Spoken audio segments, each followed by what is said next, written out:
কিন্তু আমি তো শুনেছি শঙ্কর বাবা উনি নিজেই তপস্যা করছিলেন শ্মশানে, কিন্তু একটা সময় এসে মানে উনি কি বলে ওটাকে আকাশবাণী যেটাকে বলে, মানে এটা আমরা পড়ার কথা পড়েছি যে যে তোমাকে একটা কাউকে সামনে রাখতে হবে, তুমি সরাসরি তার কাছে যেতে পারবে না, বাবা খাবার কে গুরু মেনে তারপরে উনি সে জায়গায় একজনকে দরকার হয়, কিন্তু একদম। সেটা শেখার জন্য তাকে গুরু না মানলেও হবে।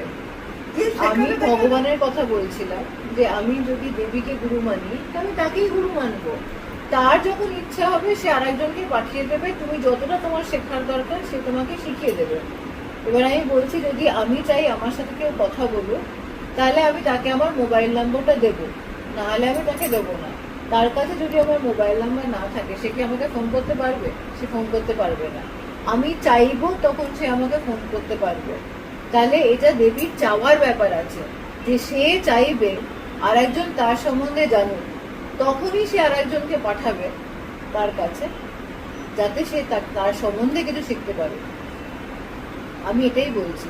এটার মধ্যে তুমি বলছো যে যুক্তি আছে, যুক্তির জন্য না, এটা নর্মাল ব্যাপার। তুমি যদি ভগবান আলটিমেট তো সব গুরুরা একই কথা বলে। সব গুরুদেবরা কার মানে তারা কার সম্বন্ধে কথা বলছে, তারা কার জপ তপ করছে, ইষ্ট দেবতার জপ তপ করছে। তারা তো বলেনি তোমরা আমার নাম নাও, না একদম না। কিন্তু যারা দীক্ষা নিচ্ছে তারা কার নাম নিচ্ছে? তারা তো গুরু মন্ত্র জপ করছে। পুরো মন্ত্র জপ করছে, সে মন্ত্রটা কিন্তু ইষ্ট দেবতারই মন্ত্র। সবসময় না, সবসময় সেটা হয় না।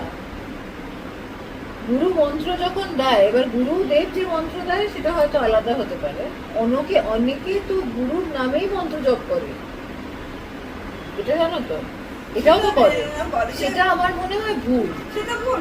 কারণ আমি ভগবানেরই নাম নেব, হ্যাঁ, আমি গুরুদেবের নাম কেন নেব মাঝখানে? গুরুদেবের নাম নেবে না। তার মানে তুমি যদি কিছু ভুল করো সেটাও গুরুর কাছে যাবে, তুমি যদি কিছু ঠিক করো সেটাও গুরুর কাছে যাবে। আমি সব আমার সুকর্ম আর কুকর্ম গুরুদেবের উপর চাপিয়ে দেবো কেন? আমার পয়েন্ট হচ্ছে এটা। তোমার গুরুদেব তোমাকে রাস্তা দেখানোর জন্য আছে, সঠিক রাস্তা যেটা ভগবানের কাজ অব্দি পৌঁছায়। এবার আমি আমার যদি জব করি আমি ভগবানের নামে করি, আমার যদি কোনো প্রবলেম থাকে আমি তাকে বলবো ডিরেক্টলি। সে যদি চায় আমি কিছু শিখি, সে মানুষ পাঠিয়ে দেবে, কোনো না কোনো কাউকে না কাউকে পাঠিয়ে দেবে সেটা শেখার জন্য। কিন্তু রাস্তাটা তো তার কাছে হবে, রাস্তাটা তো গুরুর দিকে যেতে পারে না। এবার আমি তারপর গুরুদেবের মূর্তি এনে তো পুজো করবো না, সেটাকে আমি ভগবানের মূর্তি